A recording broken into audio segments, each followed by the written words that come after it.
Pada suatu kali Yesus berdiri di pantai danau Genesaret, sedang orang banyak mengerumuni dia hendak mendengarkan firman Allah. Ia melihat dua perahu di tepi pantai. Nelayan-nelayannya telah turun dan sedang membasuh jalannya. Ia naik ke dalam salah satu perahu itu, yaitu perahu Simon, dan menyuruh dia supaya menolakkan perahunya sedikit jauh dari pantai. Lalu ia duduk dan mengajar orang banyak dari atas perahu. Setelah selesai berbicara, ia berkata kepada Simon, "Bertolaklah ke tempat yang dalam, dan tebarkanlah jalamu untuk menangkap ikan." Simon menjawab, "Guru, telah sepanjang malam kami bekerja keras dan kami tidak menangkap apa-apa. Tetapi karena engkau menyuruhnya, aku akan menebarkan jala juga." Dan setelah mereka melakukannya, mereka menangkap sejumlah besar ikan, sehingga jala mereka mulai koyak. Lalu mereka memberi isyarat kepada teman-temannya di perahu yang lain supaya mereka datang membantunya. Dan mereka itu datang. Lalu mereka bersama-sama mengisi kedua perahu itu dengan ikan hingga hampir tenggelam. Ketika Simon Petrus melihat hal itu, ia pun tersungkur di depan Yesus dan berkata, "Tuhan, pergilah daripadaku, karena aku ini seorang berdosa." Sebab ia dan semua orang yang bersama-sama dengan dia takjub oleh karena banyaknya ikan yang mereka tangkap. Demikian juga Yakobus dan Yohanes, anak-anak Zebedeus yang menjadi teman Simon. Kata Yesus kepada Simon, "Jangan takut. Mulai dari sekarang, engkau akan menjala manusia." Dan sesudah mereka menghela perahu-perahunya ke darat, mereka pun meninggalkan segala sesuatu, lalu mengikut Yesus. Pada suatu kali Yesus berada dalam sebuah kota. Di situ ada seorang yang penuh kusta. Ketika ia melihat Yesus, tersungkurlah ia dan memohon, "Tuhan, jika Tuhan mau, Tuhan dapat mentahirkan aku." Lalu Yesus mengulurkan tangannya, menjamah orang itu dan berkata, "Aku mau, jadilah engkau tahir." Seketika itu juga lenyaplah penyakit kustanya. Yesus melarang orang itu memberitahukannya kepada siapapun juga dan berkata, "Pergilah, perlihatkanlah dirimu kepada imam, dan persembahkanlah untuk pentahiranmu persembahan seperti yang diperintahkan Musa, sebagai bukti bagi mereka." Tetapi kabar tentang Yesus makin jauh tersiar, dan datanglah orang banyak berbondong-bondong kepadanya untuk mendengar dia dan untuk disembuhkan dari penyakit mereka. Akan tetapi ia mengundurkan diri ke tempat-tempat yang sunyi dan berdoa. Pada suatu hari ketika Yesus mengajar, ada beberapa orang Farisi dan ahli Taurat duduk mendengarkannya. Mereka datang dari semua desa di Galilea dan Yudea dan dari Yerusalem. Kuasa Tuhan menyertai dia, sehingga ia dapat menyembuhkan orang sakit. Lalu datanglah beberapa orang mengusung seorang lumpuh di atas tempat tidur. Mereka berusaha membawa dia masuk dan meletakkannya di hadapan Yesus.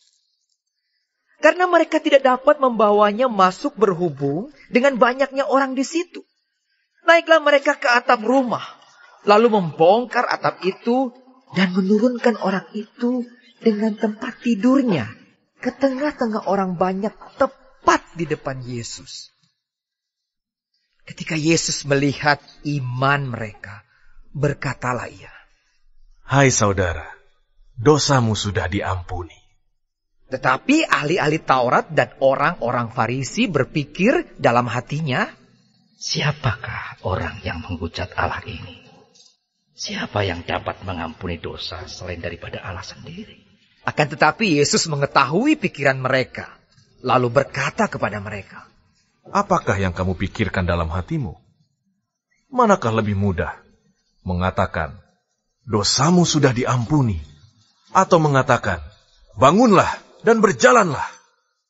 Tetapi supaya kamu tahu bahwa di dunia ini, Anak Manusia berkuasa mengampuni dosa." Berkatalah ia kepada orang lumpuh itu, "Kepadamu kukatakan, bangunlah, angkatlah tempat tidurmu, dan pulanglah ke rumahmu." Dan seketika itu juga bangunlah ia di depan mereka. Lalu mengangkat tempat tidurnya dan pulang ke rumahnya sambil memuliakan Allah. Semua orang itu takjub, lalu memuliakan Allah. Dan mereka sangat takut, katanya. Hari ini kami telah menyaksikan hal-hal yang sangat mengherankan. Kemudian ketika Yesus pergi keluar, ia melihat seorang pemungut cukai yang bernama Lewi sedang duduk di rumah cukai. Yesus berkata kepadanya, "Ikutlah aku." Maka berdirilah Lewi dan meninggalkan segala sesuatu, lalu mengikut dia. Dan Lewi mengadakan suatu perjamuan besar untuk dia di rumahnya, dan sejumlah besar pemungut cukai dan orang-orang lain turut makan bersama-sama dengan dia. Orang-orang Farisi dan ahli-ahli Taurat bersungut-sungut kepada murid-murid Yesus. Katanya, "Mengapa kamu makan dan minum bersama-sama dengan pemungut cukai dan orang berdosa?" Lalu jawab Yesus kepada mereka, katanya, "Bukan orang sehat yang memerlukan tabib, tetapi orang sakit. Aku datang bukan untuk memanggil orang benar, tetapi orang berdosa, supaya mereka bertobat." Orang-orang Farisi itu berkata pula kepada Yesus, "Murid-murid Yohanes sering berpuasa dan sembahyang. Demikian juga murid-murid orang Farisi. Tetapi murid-muridmu makan dan minum." Jawab Yesus kepada mereka, "Dapatkah sahabat mempelai laki-laki disuruh berpuasa, sedang mempelai itu bersama mereka? Tetapi akan datang waktunya, apabila mempelai itu diambil dari mereka. Pada waktu itulah mereka akan berpuasa." Ia mengatakan juga suatu perumpamaan kepada mereka. Tidak seorang pun mengoyakkan secari kain dari baju yang baru untuk menambalkannya pada baju yang tua. Jika demikian, yang baru itu juga akan koyak, dan pada yang tua itu tidak akan cocok kain penambal yang dikoyakkan dari yang baru itu. Demikian juga tidak seorang pun mengisikan anggur yang baru ke dalam kantong kulit yang tua, karena jika demikian, anggur yang baru itu akan mengoyakkan kantong itu, dan anggur itu akan terbuang, dan kantong itu pun hancur. Tetapi anggur yang baru harus disimpan dalam kantong yang baru pula. Dan tidak seorang pun yang telah minum anggur tua ingin minum anggur yang baru, sebab ia akan berkata, anggur yang tua itu baik. Memandang bulu tidaklah baik, tetapi untuk sekerat roti, orang membuat pelanggaran. Orang yang kikir tergesa-gesa mengejar harta, dan tidak mengetahui bahwa ia akan mengalami kekurangan. Mazmur, nyanyian untuk pentahbisan bait suci, dari Daud. Aku akan memuji Engkau, ya Tuhan, sebab Engkau telah menarik aku ke atas, dan tidak memberi musuh-musuhku bersuka cita atas aku. Tuhan Allahku, kepadamu aku berteriak minta tolong, dan Engkau telah menyembuhkan aku. Tuhan, Engkau mengangkat aku dari dunia orang mati. Engkau menghidupkan aku di antara mereka yang turun ke liang kubur. Nyanyikanlah mazmur bagi Tuhan, hai orang-orang yang dikasihinya, dan persembahkanlah syukur kepada namanya yang kudus. Sebab sesaat saja ia murka, tetapi seumur hidup ia murah hati. Sepanjang malam ada tangisan, menjelang pagi terdengar sorak-sorai. Dalam kesenanganku aku berkata, aku takkan goyah untuk selama-lamanya. Tuhan, oleh karena Engkau berkenan, Engkau telah menempatkan aku di atas gunung yang kokoh. Ketika Engkau menyembunyikan wajah-Mu, aku terkejut. Kepadamu ya Tuhan aku berseru, dan kepada Tuhanku aku memohon. Apakah untungnya kalau darahku tertumpah, kalau aku turun ke dalam lubang kubur? Dapatkah debu bersyukur kepadamu dan memberitakan kesetiaan-Mu? Dengarlah Tuhan, dan kasihanilah aku Tuhan. Jadilah penolongku. Aku yang meratap telah Kau ubah menjadi orang yang menari-nari. Kain kabungku telah Kau buka, pinggangku Kau ikat dengan sukacita, supaya jiwaku menyanyikan mazmur bagi-Mu, dan jangan berdiam diri. Tuhan Allahku, untuk selama-lamanya aku mau menyanyikan syukur bagi-Mu.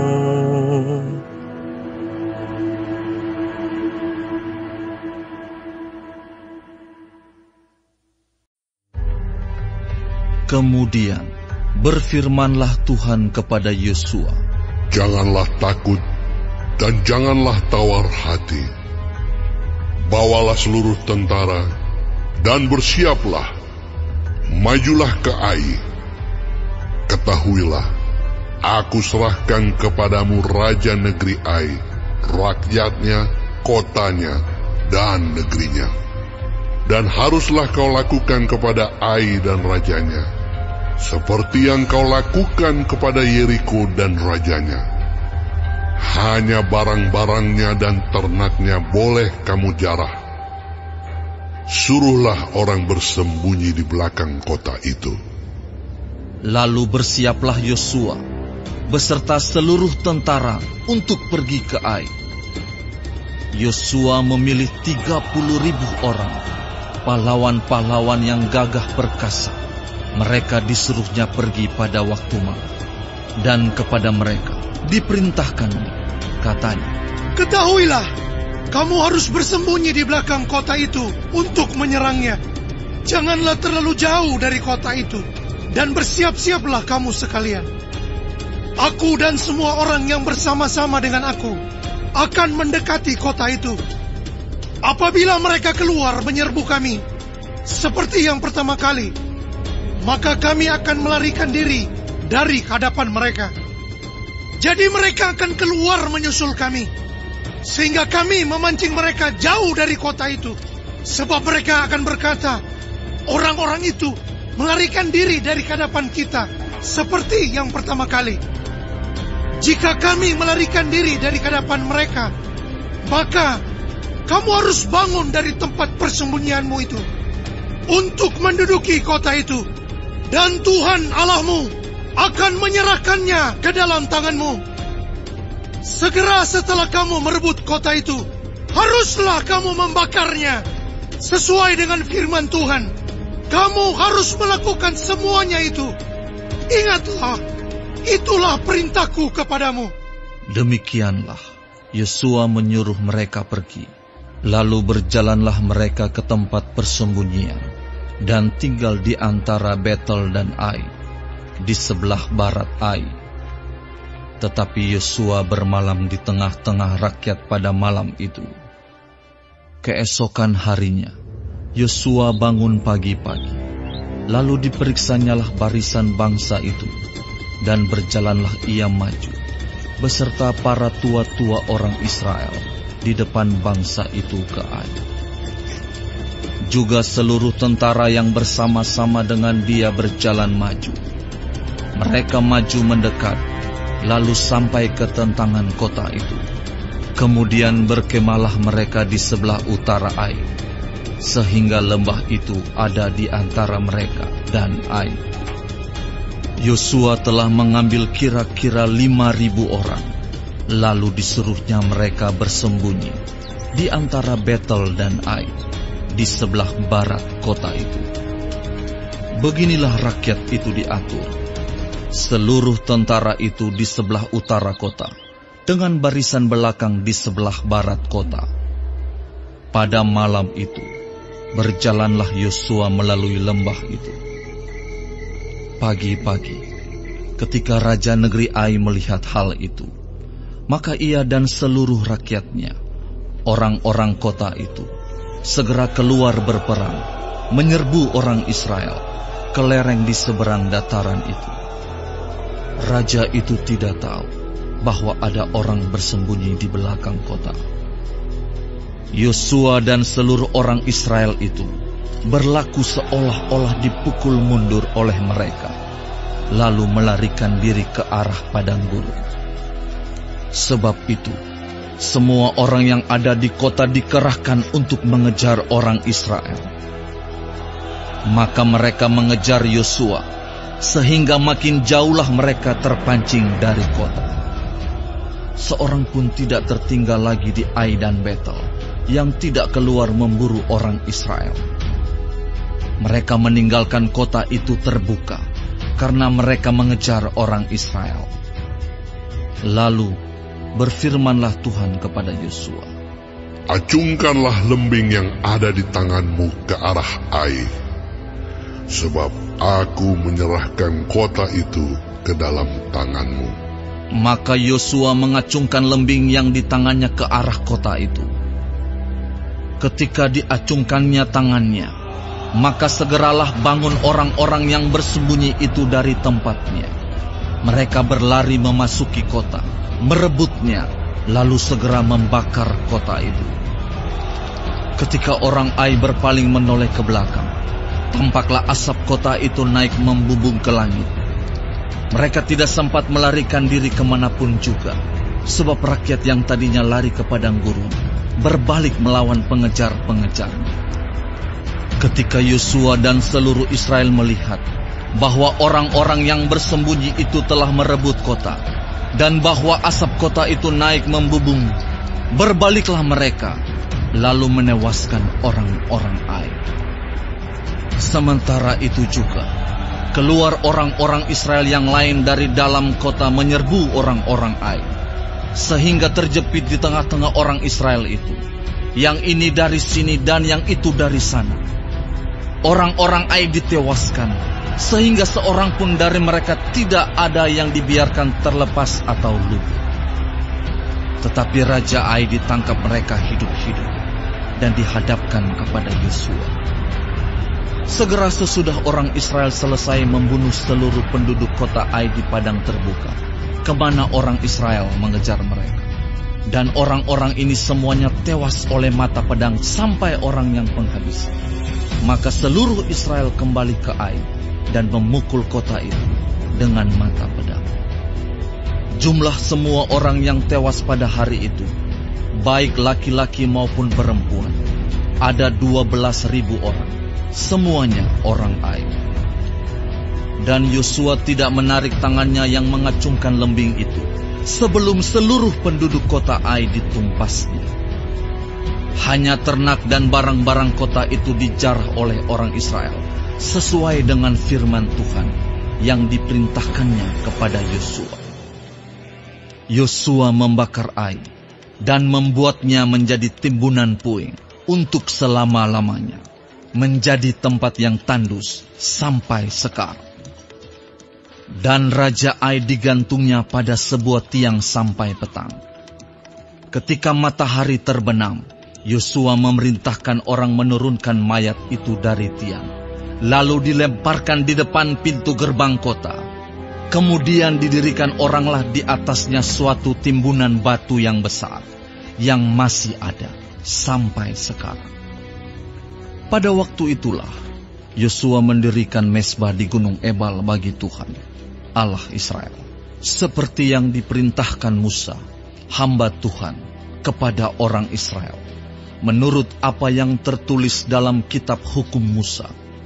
Suatu mezbah dari batu-batu yang tidak dipahat, yang tidak diolah dengan perkakas besi apapun, Di atasnyalah mereka mempersembahkan korban bakaran kepada Tuhan dan mengorbankan korban keselamatan. Dan di sanalah di atas batu-batu itu dituliskan Yosua salinan hukum Musa yang dituliskannya di depan orang Israel. Seluruh orang Israel, para tua-tuanya, para pengatur pasukannya, dan para hakimnya berdiri sebelah menyebelah tabut, berhadapan dengan para imam yang memang suku Lewi, para pengangkat tabut perjanjian Tuhan itu. Baik pendatang maupun anak negeri, setengahnya menghadap ke gunung Gerizim, dan setengahnya lagi menghadap ke gunung Ebal. Seperti yang dahulu diperintahkan oleh Musa, hamba Tuhan, apabila orang memberkati bangsa Israel. Sesudah itu, dibacakannya segala perkataan hukum Taurat, berkatnya dan kutuknya, sesuai dengan segala apa yang tertulis dalam kitab hukum.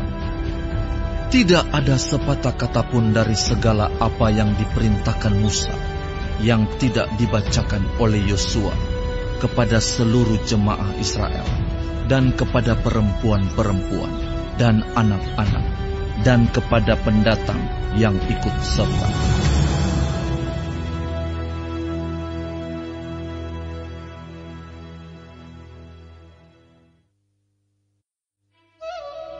Ketika terdengar oleh raja-raja di sebelah barat sungai Yordan, di pegunungan, di daerah bukit dan sepanjang tepi pantai Laut Besar, sampai ke seberang gunung Libanon, yakni raja-raja orang Het, orang Amori, orang Kanaan, orang Feris, orang Hewi, dan orang Yebus, bergabunglah mereka dengan seia sekata untuk memerangi Yosua dan orang Israel. Tetapi ketika terdengar kepada penduduk negeri Gibeon apa yang dilakukan Yosua terhadap Yeriko dan Ai, maka mereka pun bertindak dengan memakai akal.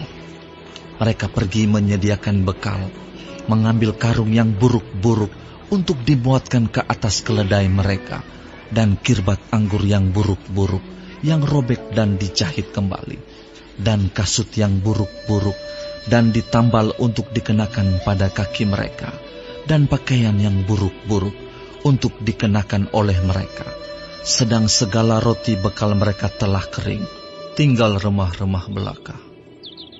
Demikianlah mereka pergi kepada Yosua ke tempat perkemahan di Gilgal. Berkatalah mereka kepadanya dan kepada orang-orang Israel itu, "Kami ini datang dari negeri jauh, maka sekarang ikatlah perjanjian dengan kami." Tetapi berkatalah orang-orang Israel kepada orang-orang Hewi itu, "Barangkali kamu ini diam di tengah-tengah kami. Bagaimana mungkin kami mengikat perjanjian dengan kamu?"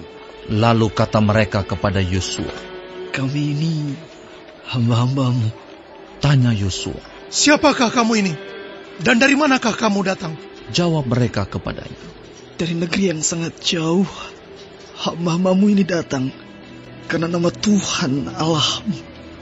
Sebab kami telah mendengar kabar tentang Dia, yakni segala yang dilakukannya di Mesir, dan segala yang dilakukannya terhadap kedua raja orang Amori itu di seberang sungai Yordan, Sihon raja Hesibon, dan Og raja Basan yang diam di Asitarot. Sebab itu, para tua-tua kami dan seluruh penduduk negeri kami berkata kepada kami demikian, bawalah bekal untuk di jalan, dan pergilah menemui mereka. Dan berkatalah kepada mereka, kami ini hamba-hambamu, maka sekarang ikatlah perjanjian dengan kami. Inilah roti kami, masih panas ketika kami bawa sebagai bekal dari rumah pada hari kami berangkat berjalan mendapatkan kamu. Tetapi sekarang, lihatlah, telah kering dan tinggal remah-remah belaka. Inilah kirbat-kirbat anggur yang masih baru ketika kami mengisinya. Tetapi lihatlah, telah robek. Dan inilah pakaian dan kasut kami, semuanya telah buruk-buruk karena perjalanan yang sangat jauh itu." Lalu orang-orang Israel mengambil bekal orang-orang itu, tetapi tidak meminta keputusan Tuhan. Maka Yosua mengadakan persahabatan dengan mereka dan mengikat perjanjian dengan mereka bahwa ia akan membiarkan mereka hidup, dan para pemimpin umat itu bersumpah kepada mereka. Tetapi setelah lewat 3 hari, sesudah orang Israel mengikat perjanjian dengan orang-orang itu, terdengarlah oleh mereka bahwa orang-orang itu tinggal dekat mereka, bahkan diam di tengah-tengah mereka. Sebab orang Israel berangkat pergi, dan pada hari ketiga sampai ke kota-kota orang-orang itu. Adapun kota-kota itu ialah Gibeon, Kefira, Beerot, dan Kiryat Yearim. Orang Israel tidak menewaskan, sebab para pemimpin umat telah bersumpah kepada mereka demi Tuhan Allah Israel. Lalu bersungut-sungutlah segenap umat kepada para pemimpin. Berkatalah pemimpin-pemimpin itu kepada seluruh umat, kami telah bersumpah kepada mereka demi Tuhan Allah Israel. Oleh sebab itu, kita tidak dapat mengusik mereka. Beginilah akan kita perlakukan mereka, membiarkan mereka hidup, supaya kita jangan tertimpa murka, karena sumpah yang telah kita ikrarkan itu kepada mereka. Lagi kata para pemimpin kepada mereka, biarlah mereka hidup. Maka mereka pun dijadikan tukang belah kayu dan tukang timba air untuk segenap umat, seperti yang ditetapkan oleh para pemimpin mengenai mereka. Lalu Yosua memanggil mereka dan berkata kepada mereka demikian, mengapa kamu menipu kami dengan berkata, kami ini tinggal sangat jauh daripada kamu, padahal kamu diam di tengah-tengah kami. Oleh sebab itu, terkutuklah kamu, dan tak putus-putusnya kamu menjadi hamba, tukang belah kayu dan tukang timba air untuk rumah Allahku. Jawab mereka kepada Yosua, katanya, sebab telah dikabarkan dengan sungguh-sungguh kepada hamba-hambamu ini, bahwa Tuhan Allahmu memerintahkan kepada Musa hambanya memberikan seluruh negeri itu kepadamu dan memunahkan seluruh penduduk negeri itu dari depan kamu. Maka sangatlah kami takut kehilangan nyawa menghadapi kamu. Itulah sebabnya kami melakukan yang demikian. Maka sekarang kami ini dalam tanganmu. Perlakukanlah kami seperti yang kau pandang baik dan benar untuk dilakukan kepada kami. Demikianlah dilakukannya kepada mereka. Dilepaskannyalah mereka dari tangan orang-orang Israel, sehingga mereka tidak dibunuh. Dan pada waktu itu, Yosua menjadikan mereka tukang belah kayu dan tukang timba air, untuk umat itu dan untuk mezbah Tuhan, sampai sekarang di tempat yang akan dipilihnya. Di hadapan Allah dan Kristus Yesus, yang akan menghakimi orang yang hidup dan yang mati, aku berpesan dengan sungguh-sungguh kepadamu, demi penyataannya dan demi kerajaannya. Beritakanlah firman, siap sedialah baik atau tidak baik waktunya. Nyatakanlah apa yang salah, tegurlah dan nasihatilah dengan segala kesabaran dan pengajaran. Karena akan datang waktunya, orang tidak dapat lagi menerima ajaran sehat, tetapi mereka akan mengumpulkan guru-guru menurut kehendaknya, untuk memuaskan keinginan telinganya. Mereka akan memalingkan telinganya dari kebenaran, dan membukanya bagi dongeng. Tetapi kuasailah dirimu dalam segala hal, sabarlah menderita, lakukanlah pekerjaan pemberita Injil, dan tunaikanlah tugas pelayananmu. Mengenai diriku, darahku sudah mulai dicurahkan sebagai persembahan, dan saat kematianku sudah dekat. Aku telah mengakhiri pertandingan yang baik, aku telah mencapai garis akhir, dan aku telah memelihara iman. Sekarang telah tersedia bagiku mahkota kebenaran, yang akan dikaruniakan kepadaku oleh Tuhan, hakim yang adil pada harinya. Tetapi bukan hanya kepadaku, melainkan juga kepada semua orang yang merindukan kedatangannya. Berusahalah supaya segera datang kepadaku, karena Demas telah mencintai dunia ini dan meninggalkan aku. Ia telah berangkat ke Tesalonika, Kreskes telah pergi ke Galatia, dan Titus ke Dalmatia. Hanya Lukas yang tinggal dengan aku. Jemputlah Markus dan bawalah ia kemari, karena pelayanannya penting bagiku. Tikikus telah kukirim ke Efesus.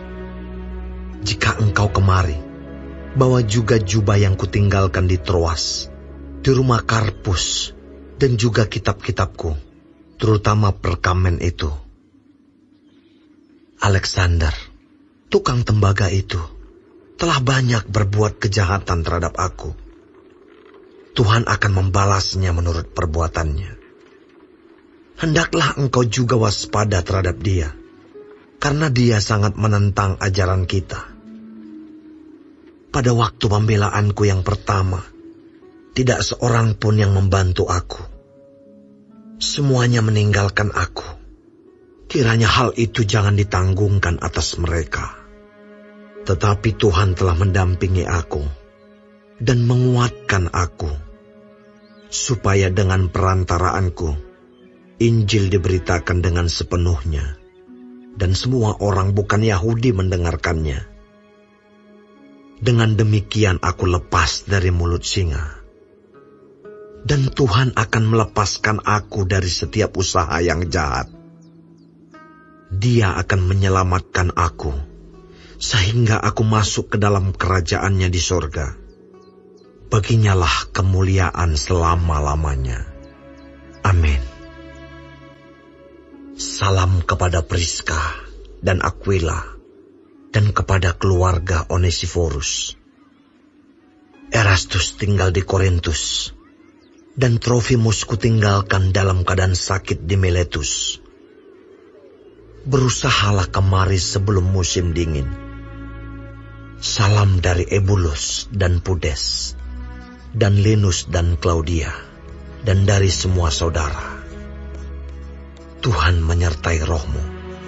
Kasih karunia-Nya menyertai kamu.